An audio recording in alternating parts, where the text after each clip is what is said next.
This is how I mix lead vocals. There's a few techniques in this video which are super handy, no matter the genre, no matter the singer. So let's do lead vocal. So I'll just grab the audio region, multi-track stem or whatever of the lead vocal. I'll normalize it to -12, just like I did with the bass, and I'm kind of ready to go. Then if it's really, really dynamic, like someone's recorded vocals at home, they haven't used a hardware compressor, they haven't committed to anything on the way in, it'll be super, super dynamic. Then I'll go through and I'll like chop the different sections and I'll normalize those again. So immediately I get like a fairly consistent performance without doing any compression, without doing any automation. Then the first thing that goes on is, surprise, surprise, it is an API channel strip style plugin from Lindell Audio. This is such a great way of shaping vocals. You got this vocal and you're thinking, does the top end match the bottom end?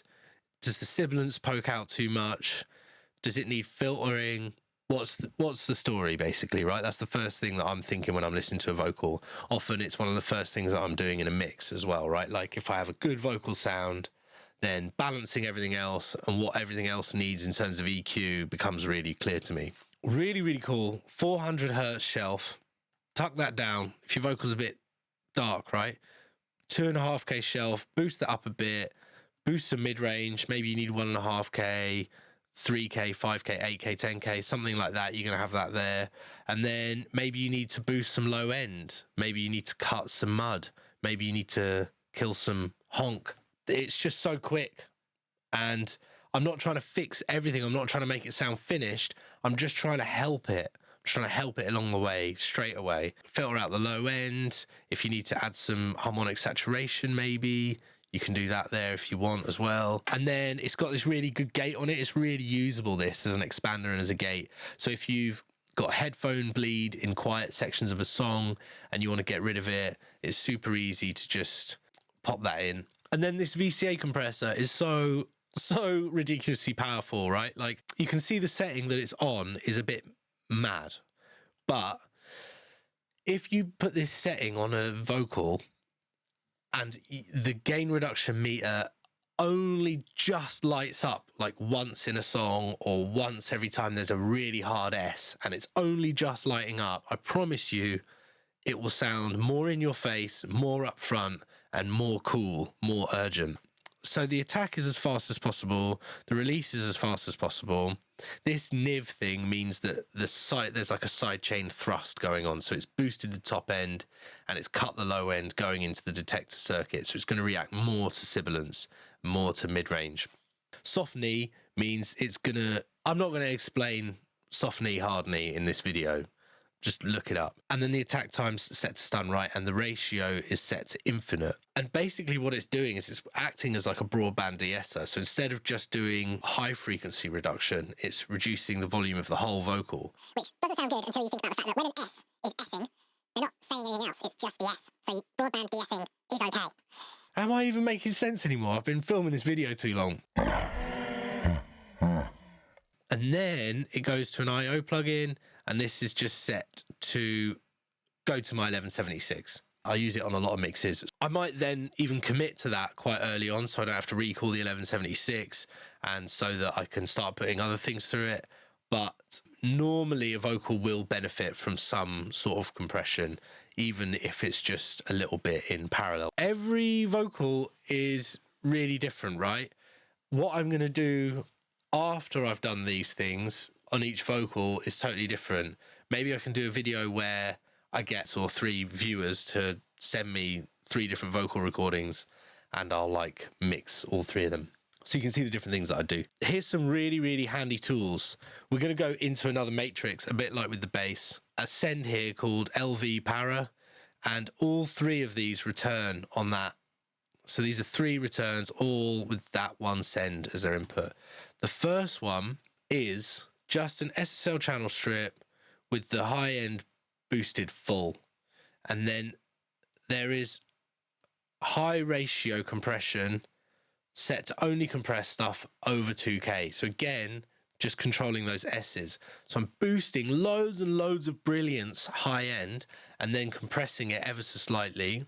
So I'll go to the last chorus, I'll have my vocal roughly mixed and it will sound good. And then I can bring this up and then I can just set the perfect amount of like air to add to the vocal for the last chorus.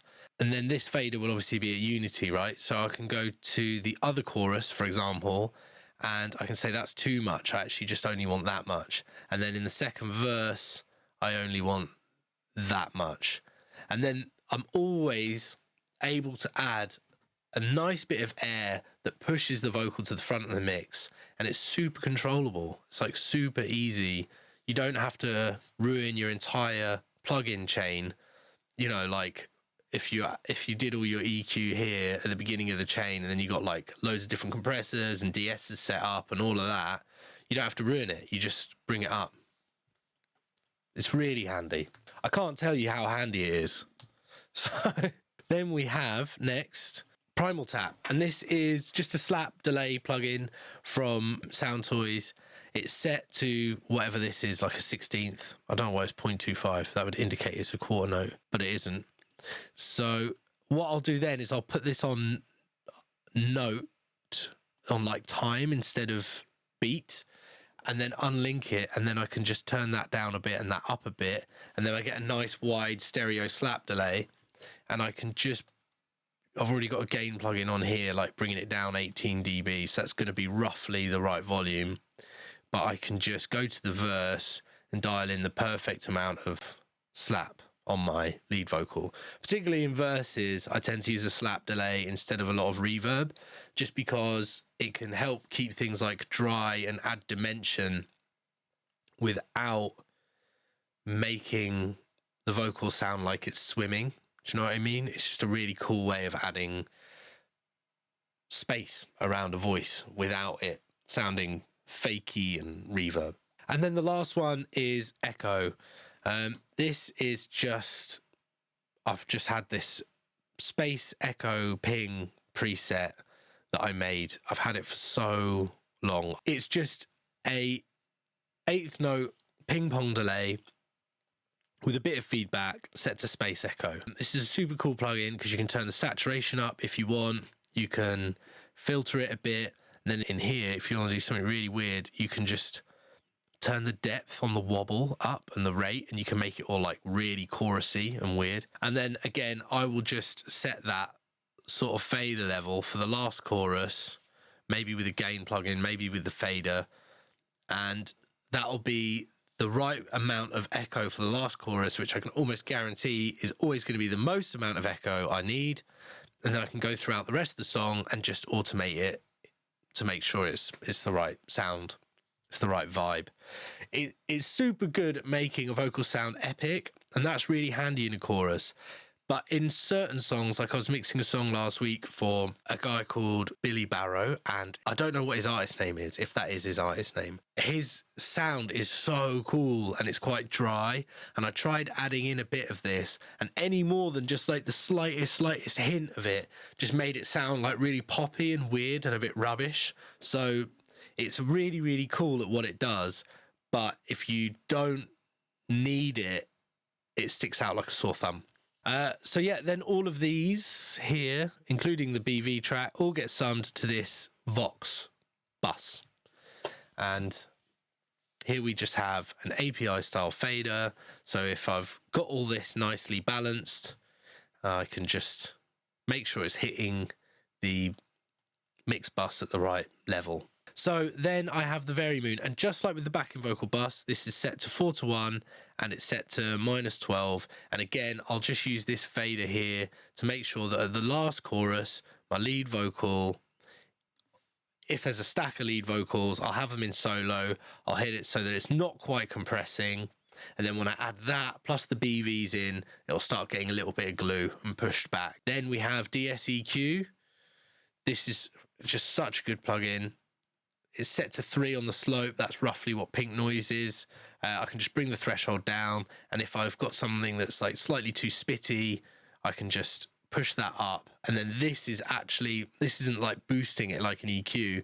This is telling this to be more sensitive, and it will do more gain reduction. Again, let's say I've got a boxy build up, like with all the BVs, all the vocals have stacked up, and now like 300 hertz is getting a bit boxy. I can just set it so that the threshold is perfectly set, so it only happens in that section. It's dynamic EQ essentially, but it's quite automatic. The last plugin on here is sidechain compressor, and it is set to the snare. I rarely ever use this, but sometimes it's cool just to do a dB of sidechain compression on your vocal to have the snare cut through. I think I've probably used it like twice in the last couple of years. That's it, really. So yeah, that's the vocals. You have a vocal track, comes in, gets sorted, gets sent to these. I get to choose how much high end I want all the way through the track without having to worry about my EQ. I get to choose my slap delay and my echo. Any other reverb effects that I want happen either on the reverb sends that I'm about to go through in a bit, or they happen on the tracks as inserts, because I don't care about processing power particularly that much. Vocals. So don't forget, you can download this template from the link below. And if you've got any questions, just leave them in the comments. Like and subscribe for a new video every week. Shred and art.